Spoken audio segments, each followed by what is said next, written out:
Hello, and welcome back to Weeknights together. Gave See? y'all the Kiss FM voice. Yep. That I did. But I'm gonna crank it up because I don't want anyone to say they can't hear me. So I'm gonna project. Gotta project just a little bit. I mean, and I'm the king of R&B. So if anybody knows how to project their voice, That would be you. that would be me. That's true. Well, I am J.D., aka He Who Pods. Glasses on. I'm sure y'all could see the ring light, even though I can't see the camera at the moment. But that being said, I'm also rearview mirror. And I'm gonna clean my glasses too, just a second. Go ahead, tell them who you be. I'm Dash, aka Dashing D. You know what it is. Oh. Aka Oh, okay. AKA, You know what it is. AKA the Every time you realest do king. everything you do it big. Push. Everything I do it big. And you know what? See, the difference with me, when I do what I do what I'm doing, but I'm doing like I'm doing it for TV. Sure. Damn. I messed up. I usually get it on the first try. It's all right. They knew what you meant. Yeah.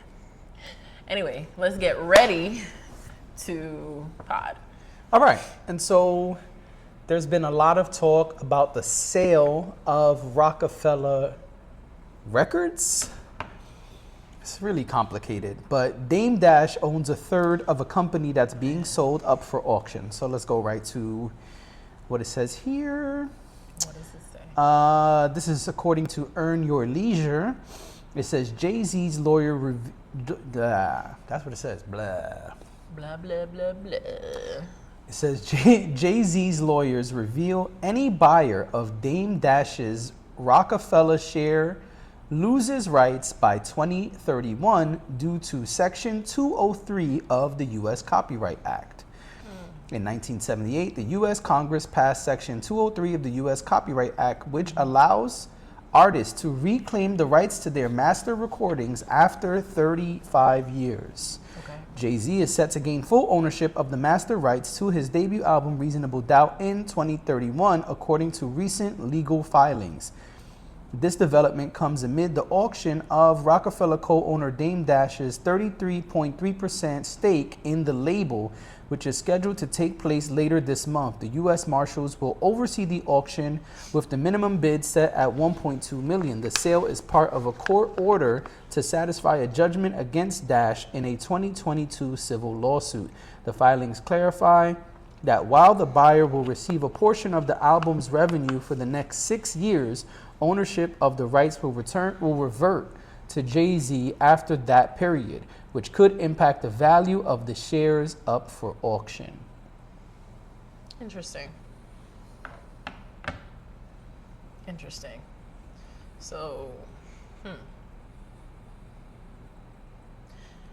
what do you think about this? Because I feel like Dame Dash is always talking about ownership, always talking about, staking your claim in this business,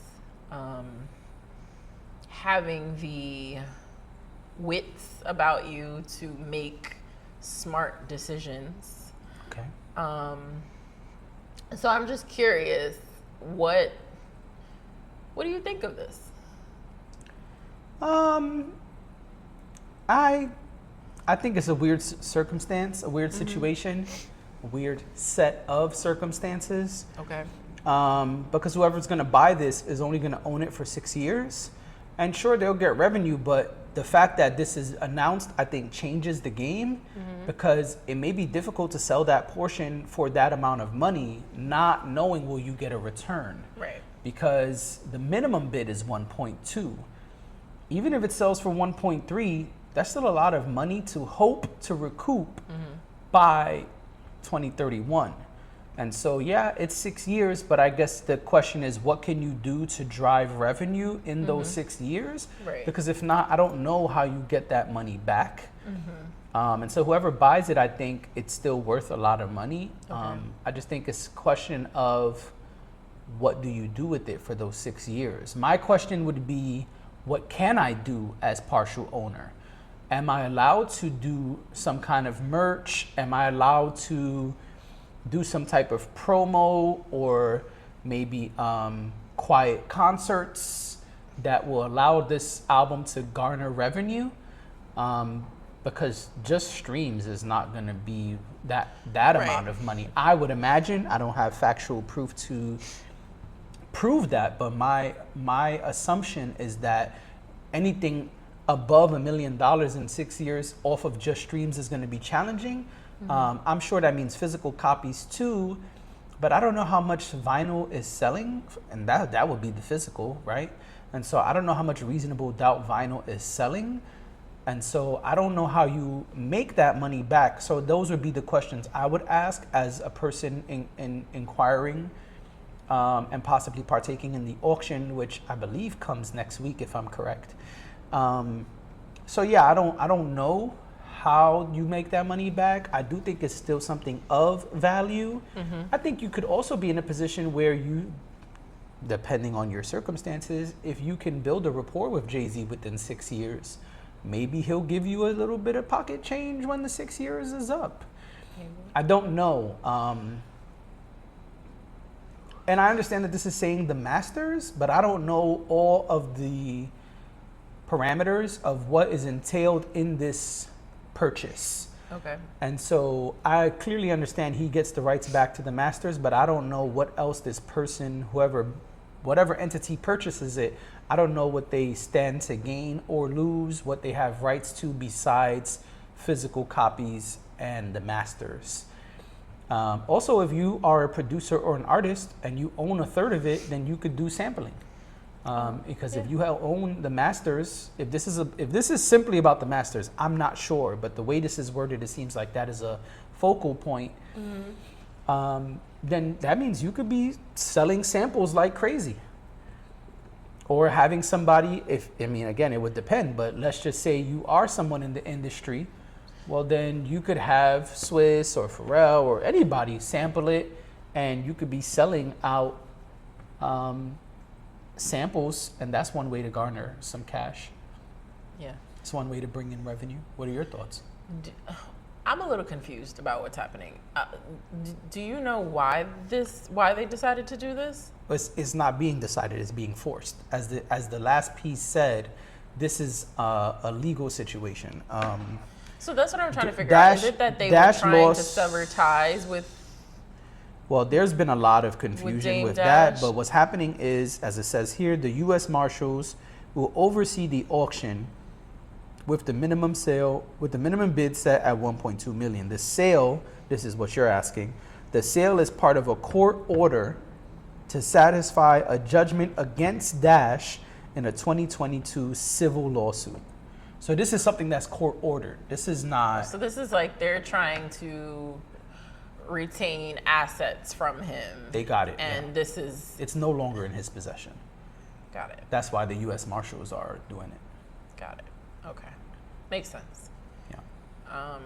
Makes sense. So it doesn't necessarily have anything to do with Jay-Z. It's just something that it's something Dame owns. And that's he owns why. Third. So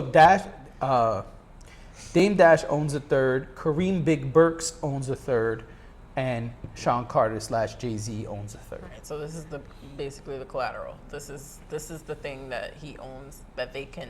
Yeah. So this is an asset that was taken from him, and there's been a lot of hoopla around. Does he still own it? Is he being forced to sell it? There's all these questions, but these are the things that we know. Okay. And I think the thing that is really the question here is it worth buying if you got to give it back in 6 years? I don't know. The fact that it's temporary, and I think to your point, you didn't say this outright, but to your point, the music industry and the way that streaming works, it's so fleeting in terms of what you can get from it. 6 years seems like it might be a short amount of time to really see how much money you can get, right? So I wonder I wonder who will get it. Because I think that's when it's going to be really interesting. Once we find out who gets it and what they're going to do with it. I agree. I think right now it's kind of like, oh, I mean, I guess it's a cool thing. I mean, you could end up with somebody who just purchases it and doesn't do anything with it. Yeah, I mean, that was a conversation. Some people feel that it's just a collector's item and worth having. I think that changes when you learn that you lose the rights to it in 6 years. But I guess then you get to say, I once owned, that's some, I feel like that's a very rich thing to do. Like, I once owned a third of Reasonable Doubt. Yeah. So. I also think it depends on how you look at the price you're paying. If you buy it for 1.5, then it comes down to, in 6 years, $250,000 a year. Yeah. That's what you would have to make. And, also as we were talking, I remember Kareem Biggs Burke, he did a deal with Nike, and there are Rockefeller Nike sneakers. Okay. Rockefeller Record Nike sneakers. And that's what I'm saying. Maybe you could do something like that. Like, I don't know who's going to buy this, but let's just say someone who owns a clothing company, right? Let's just say the owner of Balenciaga buys it. Well, then that person can do Balenciaga Rockefeller Records apparel. Right. Like a collection. That's the thing that everyone likes to do now, right? So you could do the collab collection or whatever, Puma, whoever. I'm pretty sure you can do that if Kareem Biggs Burke was able to do it. So I don't know. I just think it's about whoever buys it. I don't think they're going to be so much thinking about the bragging rights where it's like, I owned it for 6 years. I think it's more going to be about the bread you could make because unless you're just like a really rich hip hop head, then maybe it is bragging rights. But I think the people who have that kind of money to spare, I think more of them are thinking about, my opinion, obviously, I think more of them are thinking about recouping than simply just saying like, oh yeah, it stood on my mantle for 6 years before I had to give it back. So that's my thought. I don't really know beyond that. Well, I guess we'll see. I mean, because when you buy a piece of art, you're thinking about either flipping it at some point or keeping it long term. Right. You can't really flip this. I don't see how you flip it after you already bought it, knowing, in 6 years it's over. So I don't know. I don't know. I'm not sure. Something else that's interesting is another doc that I think our generation would be interested in, and maybe some people who are older too. Maybe those people don't even watch this. Who knows? But it's been announced that Peacock has a doc coming out. It says Peacock doc to explore the dark side of Gary Coleman's life. Quote, his life is a cautionary tale. And it says here, the doc is called Gary. It says, beyond the laughter and catchphrase, what you talking about, Willis? The 90-minute the 90-minute film promises to delve deep into the complexities of the former child star's life, exploring the challenges he faced behind the scenes through exclusive interviews with those closest to him, including his former co-star, Todd Bridges, estranged family members, and industry insiders.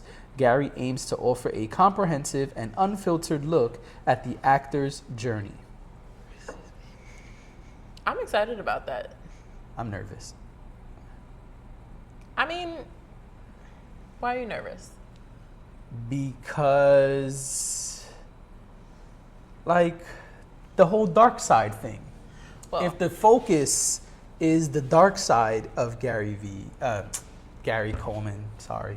Nah, wrong Gary. Wrong Gary. If it's supposed to be about the dark side of Gary Coleman's life, I don't know what he was into, but I think it gets weird sometimes, and that's why I think the ODB one sounds so cool, because they're making it clear in the title, A Tale of Two Dirties, that they're talking about the music industry side, but also him as a person, interviews with his family, etc. When you say the dark side, like, this ain't Star Wars, my nigga. Like, we thinking about fucked up shit. So it's like, okay, you got Gary Coleman, and you're gonna explore the dark side of his life. What does that mean? And like, so you're gonna bring this person down like the Michael Jackson docs aim to do? Like, that's what I think about, and that worries me because I don't have a problem with you showing balance. But the whole like, we're gonna attack this person's legacy, that makes me worried because why are we attacking their legacy? Unless they're a complete piece of shit. I mean, cool, but... Okay, so I vaguely remember things about Gary Coleman back in the day, but I can't remember exactly what the things were. Okay. Probably should have looked this up before we talked about this, but I kind of feel like it's out there already, you know? It's like one of those things that's out there already, that he had some challenges. So I don't know. I totally understand where you're coming from because I do think that happens. I think sometimes we get these very slanted documentaries, biopics, what have you, things that fall in that category. Oh, see, I looked up Gary Coleman as you were talking. One of the first things that comes up is from The Independent. It says, Gary Coleman, new documentary suggests child actor's death was suspicious. So we already...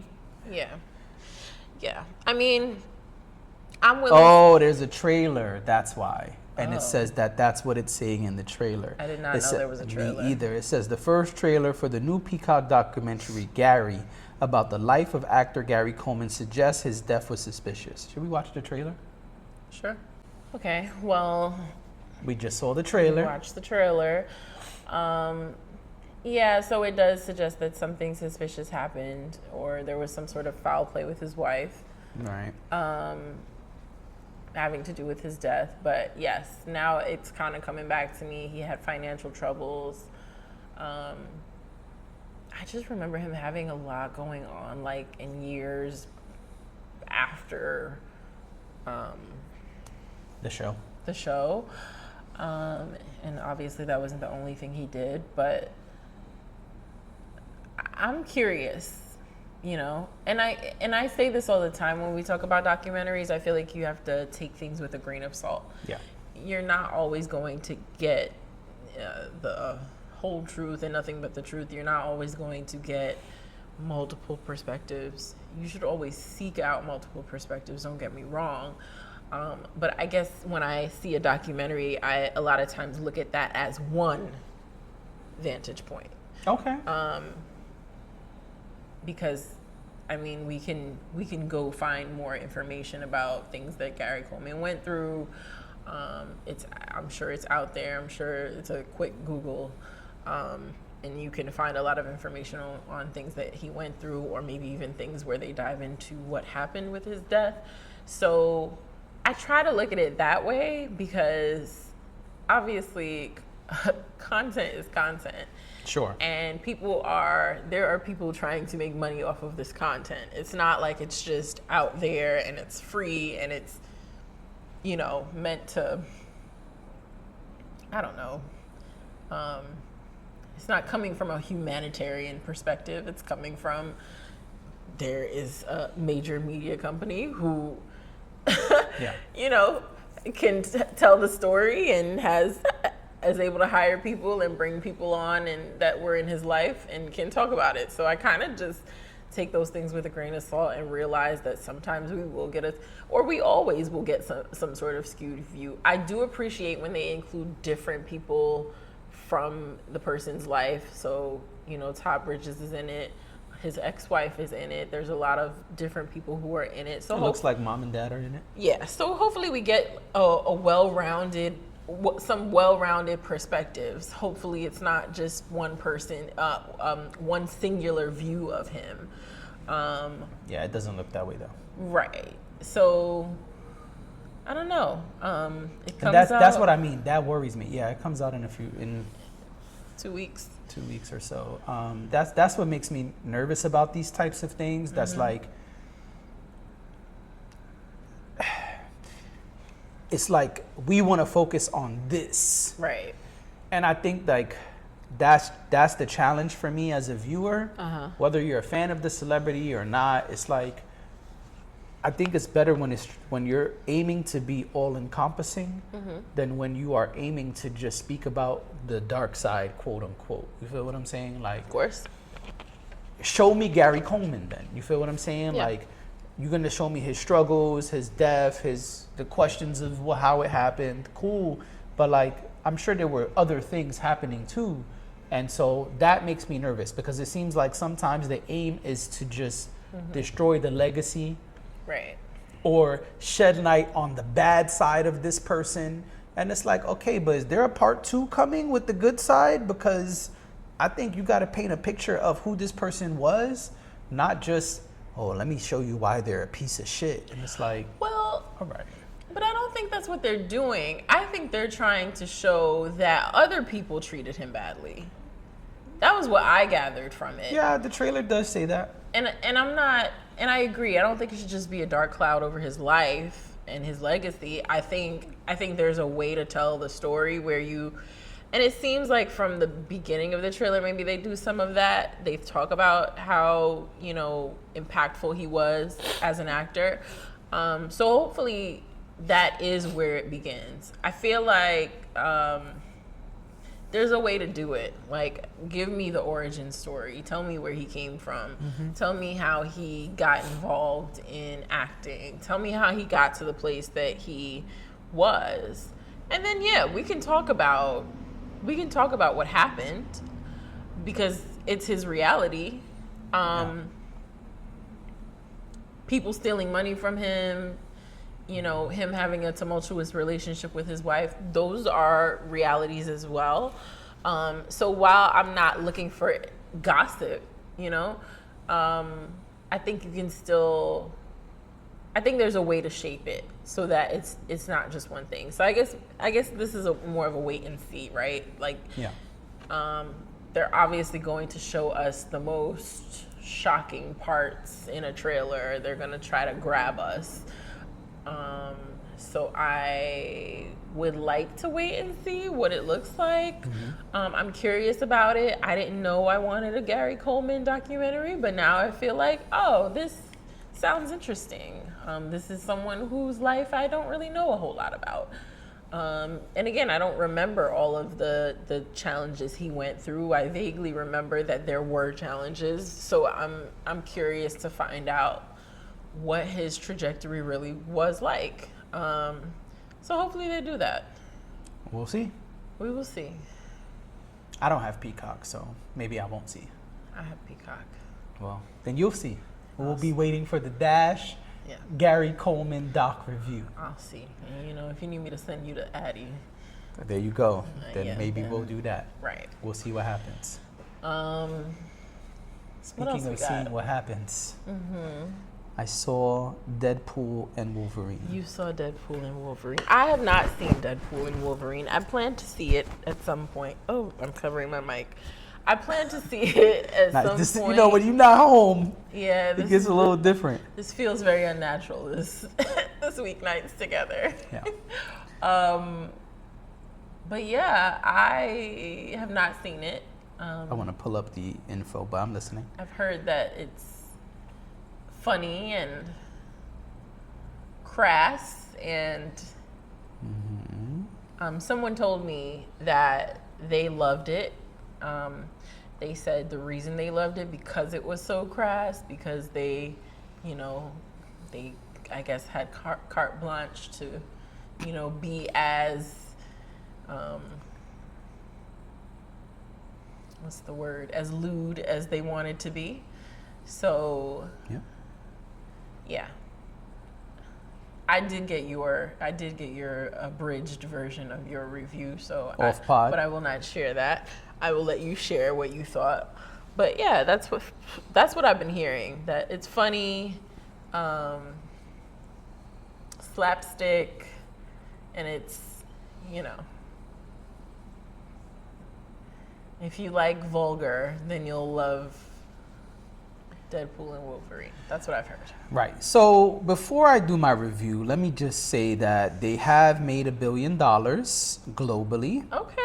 According to Hollywood Reporter, they have. I was looking for the exact breakdown of domestic and international numbers, and so it says here a couple other places had it too, but I couldn't find the one I had earlier. I think it was Deadline, but that didn't pop up. So, Okay. it says Marvel Studios and Disney summer blockbuster achieved the feat on Saturday and will finish the weekend with an estimated 1.029 billion in global ticket sales, including 494.3 million domestically and 535.2 million overseas. And so combined, they're above $1 billion, and that's the second one this summer for Disney. Inside Out 2, and now good old Deadpool. A lot of Disney talk to start the week. Yeah. A lot of Disney talk to start the week. So, for me, let me give a disclaimer right away. For me, Deadpool and John Wick are in a category I'm not a fan of. I know they are huge franchises, and my best friend loves both of them. So when those movies come out, we go. It's his thing, and I support his thing. So I've seen every Deadpool movie, all 3 of them. And this was not much different than the others. Okay. It was rated R. It was full of satire and ridiculous, doesn't make sense action. That's how those movies go, more specifically Deadpool than John Wick. But I also compare them, and the reason I'm not a big fan of them is because story is not really their forte.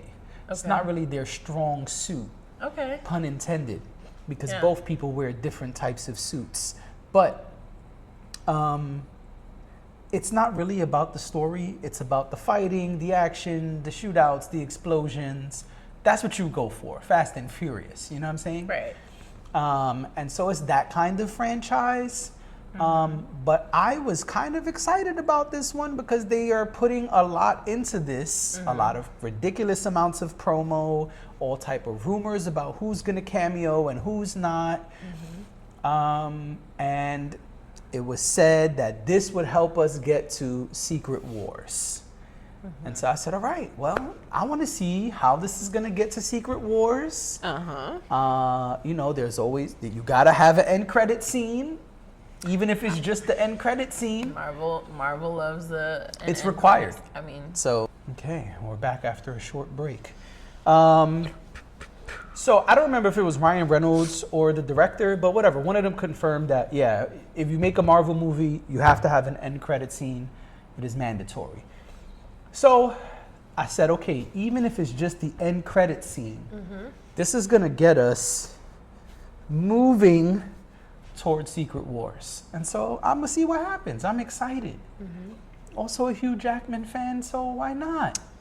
Hugh Jackman is And great. again, I don't have a choice because it's this guy, my best friend is his thing. Right. Shout out to Tez. And so we went. Spoiler alert. Spoiler alert. Spoiler alert.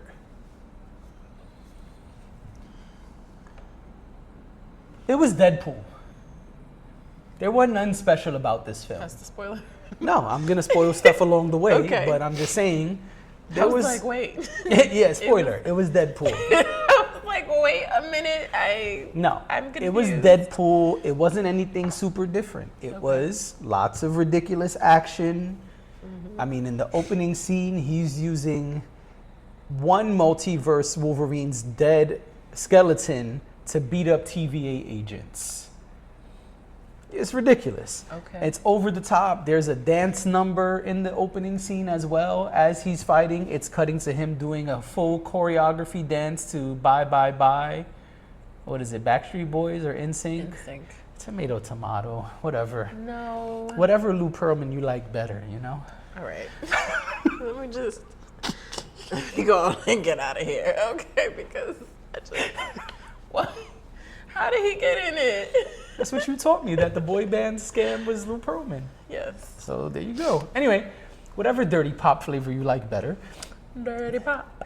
So it's ridiculous. It's satirical throughout the whole movie. As all Deadpool movies, he's making fun of the things going on in the Marvel Universe, in the entertainment world, the Fox buyout, how bad the multiverse saga has been, all of the things you expect if you've ever seen Deadpool. Now, again, spoiler alert, this movie don't got shit to do with Secret Wars. This movie didn't change a motherfucking thing in regards to the MCU. There's some exceptions, which I'll get to in a minute. Okay. But mostly the reason to watch this movie is because it is a farewell to all the Fox people. And so some of the Fox people have been included in this film. Okay. Lots of the Fox people were included in this film, including Chris Evans, who was Johnny Storm in Fantastic Four when we were kids. And there's a really funny scene where you see him and you can't see what he has on. He's got like a tarp on, kind of, he's got like a poncho on rather. Okay. And he's like, all right, guys, big fight scene coming. And you see all the quote unquote bad guys coming. And Deadpool's like, he's going to say it. I've always wanted this moment ever since Avengers. I can't wait. He's going to say it. And as the bad guys get closer, instead of saying Avengers Assemble, he shouts, flame on. And he flies into the sky as Human Torch. And so a lot of the old X-Men characters are there. There's jokes about that. And so there's a whole list of X-Men characters. Y'all can watch it. But the big thing that happened was you got Wesley Snipes coming out as Blade. Okay. You got Jennifer Aniston coming out as Elektra. That was a shocker. How was that? It was fine. And Okay. from the Logan movie, the little girl who played X-23 is now an adult, and so she's there as well. She is, since you have not seen Logan based on your facial reaction. Okay, funny story. So I was trying to like be friendly with someone, and I knew that this person was into comics, Marvel, all of that stuff, and so I assumed that they probably were interested in Deadpool and Wolverine. And so I made the mistake of, instead of just not being friendly, which I do very well, but Okay. it was like a moment of small talk, right?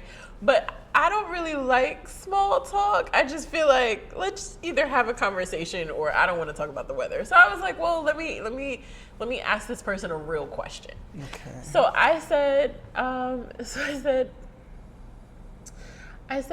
are you gonna see Deadpool and Wolverine? I know you're into the comics and whatnot. And the person said, oh, I saw it. It was great. I was so excited about it. No. That's not what it was. Sorry. I asked the person about Dr. Doom. Okay. I said, did you see the Dr. Doom announcement? I know you're into this stuff. Did you see the Dr. Doom announcement? And they start talking about Logan. And You didn't know what was going on. I had no idea. Okay. I sat there and I said, oh, okay, all right. I should have just kept my mouth shut. You Joey from Friends, the whole shit. Yeah. Got it. All right. Well, in the movie Logan, Yeah.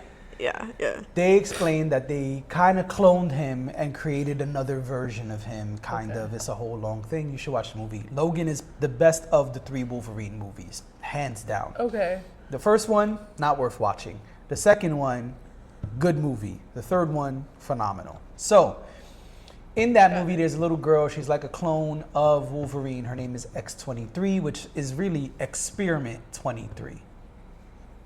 Okay. Which we'll probably hear about later because government experiments like Captain America lead yeah. to other ones. Which I know about because Yes, I've seen. Right, and so they changed those to the Weapons Plus program. Yeah. And so X-23 is them trying to clone Wolverine 23 times because he's Weapon X. Okay. 10. Anyway, so they bring her back as an adult. And then the really funny one to me is years ago, there were rumors that there was going to be a Gambit movie where Channing Tatum was going to play Gambit. Okay. It never happened. It got scrapped. And so he's in the movie as Gambit. Oh. Super funny, and they're making fun of his stupidity the whole time because they're like, your accent is terrible. When did you get here? Yeah. He's like, I kind of just existed. I don't think I ever was here. It's almost like I was never born. And so they gave you all these jokes. That's funny. And so they're like the team that goes up against the bad guys, right? And so that's cool. At the end, these are the things that changed. Number one, they introduced a concept called, what did they call this stupid thing? An anchor person, I think it's called. It's like a main character. They're saying that at the TVA, Tom from Succession, I can't remember his real name, but Tom, he plays a TVA agent going rogue. And he explains that every universe has an anchor person. And when that person dies, that universe collapses. But it takes 1,000 years. Okay. And 1,000 years is too long. So he's actually recruiting Deadpool not to save the universe, to destroy the universe quicker than 1,000 years. Okay. And so whatever, that's the beginning of the movie. But they introduced that concept. It's really corny to me that you introduced the main character. I hope they don't use that, but I have a feeling they will use that going forward. That was introduced. The other thing they did is they kind of resurrected some of these characters. And so Wolverine lives at the end, and what is her name? The lady, is it Renslayer? From the TVA, the black lady who was an agent and becomes the boss. Yeah, that sounds I think right. it's Renslayer. Renslayer comes at the end of the movie and is like, all right, y'all been bugging. We got to just destroy all of y'all, send y'all all to the void. And so Deadpool was like, well, we saved y'all, so we should kind of get some love. And it's like, all right, Wolverine can go live in this universe with you because, so the whole thing is it's the Fox universe. And so Deadpool saved the Fox universe, kind of. And so that Wolverine is who died in Logan. So this Wolverine, which is from another part of the multiverse, is now in that one. And then those characters who were on the good team, he says, well, can you do something for my friends? She says, well, their universes was already destroyed. He says, yeah, but we saved y'all. You can't look out. And she says, we'll see what we can do. Okay. And so the insinuation is that they will come back probably in Secret Wars. Right. And that's it. But it didn't do shit. And so the end credit scene, I'm not going to say what it is, but it actually just makes fun of the movie. It doesn't have anything to do with anything. It's more like one of the shorts that they put on Disney+. Correct. So it answers a running joke that happens throughout the movie. Okay. Because something happens towards the beginning of the movie, and it's like, but that's not true. That couldn't have happened. Yeah. And then this tells you at the end, it really did happen. Okay. But you sound... It was just Deadpool. But I was just about to say, it sounds like you still had a good time. It sounds like there were funny parts to it. It sounds like there were things that you could connect with. Yeah, it was Deadpool. It was a 7. Okay. To me, Deadpool is a 7. I don't think Deadpool is phenomenal, amazing, immaculate, spectacular. I think Deadpool is Deadpool. It's cool. Same thing with the John Wicks, which is why I compare it Fast and Furious. You kind of know what you're getting because it's this copy and paste format. This one was the least copy and paste because you had this big story. Yeah. But the thing is, to me, the problem was it could have been a great movie. They could have made things happen that would have changed the multiverse and would have mattered. This movie does not matter in the MCU. Like, if you're a person who follows all of the MCU, you can skip this film completely. So, would you recommend the film? Only if you like Deadpool. So, to someone who's never seen Deadpool, would you recommend? I wouldn't. I'm just asking. I'm trying to let the people know. I inquiring minds want to know. Sometimes some people come here for the answers. You're right, and I'm a hater. So, the answer is no. If you like John Wick, Deadpool, Fast and Furious, movies that are just ridiculous, over-the-top action, you'll love this. My best friend was overjoyed when we left the theater. Okay. He said, this is so good. I'm glad they did a good job. They didn't ruin the franchise. Man, I'm so happy. And I was like, I'm not at all. Well, he's a fan. I ain't have to watch this shit. Yeah. It has nothing to do with the MCU. Because if you skip it, the only thing that's going to happen is if they bring that anchor character, whatever anchor person thing back, then you'd be like, hey, where that came from? And somebody would just say Deadpool. Okay. And then when I they see bring what that you mean. team back in Secret Wars, we already know Secret Wars is going to be all the characters who've been played. Like, we already expect, like, Andrew Garfield and Tobey Maguire, maybe Nicolas Cage. Like, we already expect these people to come back. Yeah. So if they came back, you just be like, oh, they brought them back. Right. Yeah. Probably the best joke of the whole thing that caught me off guard, I would say the most shocking joke, maybe not the best one, is he's like, so you're back as Blade, huh? And he said, I'm the only Blade, and I'll always be the only fucking Blade. And I was like, oh, that's a shot. Yeah. Yeah. Yeah. Yeah. I dig that. Yeah, that was cool. I like Blade. Blade was cool, except the one with Ryan Reynolds. Yeah. And they kind of played off that too, you'll see. I don't Okay. want to give the entire film away. But Not the entire thing. Just, Nah, like just 70%. about- Yep. Yep. I mean, That's 70%. what I was gonna say, I didn't even 85, tell y'all but- about the bad guy. Or the plot twist with the bad guy. Oh, thank or, you. know what I mean? There's Thank that you. shit I left out. Thank you so much. Oh, but I will confirm, in case you guys are still, curious and not sure, Taylor Swift did not play Lady Deadpool. No, yeah, they said that it was in fact Ryan Reynolds' wife, Blake Lively. Ex-wife, whatever, who knows, yeah. No, his current wife. Oh, because they said something about ex-wife in the Twitter streets, No, the two of them are That very. made you not want to drink water? You got I scared just the didn't- water I away? just You were like, oh didn't my know God, what to- not a I was breakup. like, wait, am I crazy? Not a breakup. Gotta put the water down No, they are now. very much married. Oh, okay, they're good. Very Then much I'm- married. no, that's Blake great. Lively and I don't Ryan know. Reynolds. They are. They have children Yeah, together. she's Lady They- Deadpool, and then his kids are in it as well. Okay. It's really funny. Really? Yeah. Okay. That's what I'm saying. I If may you check like, it if you out. like jokes and satire, but not really much story. The thing is, I was sitting there waiting because they said it's gonna get to the Secret Wars of it all, and I just was there, like, all right, let's get to it. See, the problem Let's is get this story. you had too much information Let's go. going into it. Come on, let's The get problem, there. The problem is you had too much information going into it.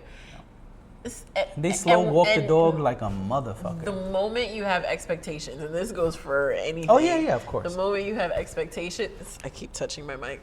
The moment you have expectations,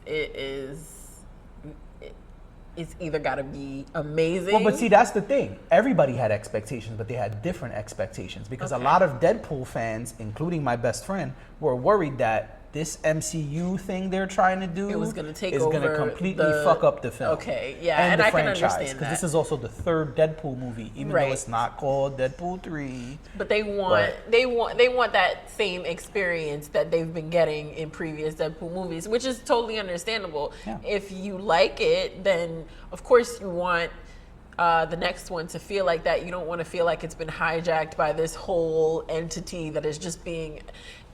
I would imagine it feels like for someone who is a big fan of Deadpool, if it would feel like this is being forced on you, like this, So I get that. I can understand that. Makes sense. Yeah. So that's it. That's the review. I appreciate your review. 7. Well, y'all let us know in the comments. Did you see Deadpool and Wolverine? Would you recommend it? Do you give it a 7? Kids cannot watch this film. Do not take your kids. There are sexual jokes all throughout the Some film. of y'all gonna take your kids anyway. Well, then you're gonna have to answer questions when you get home.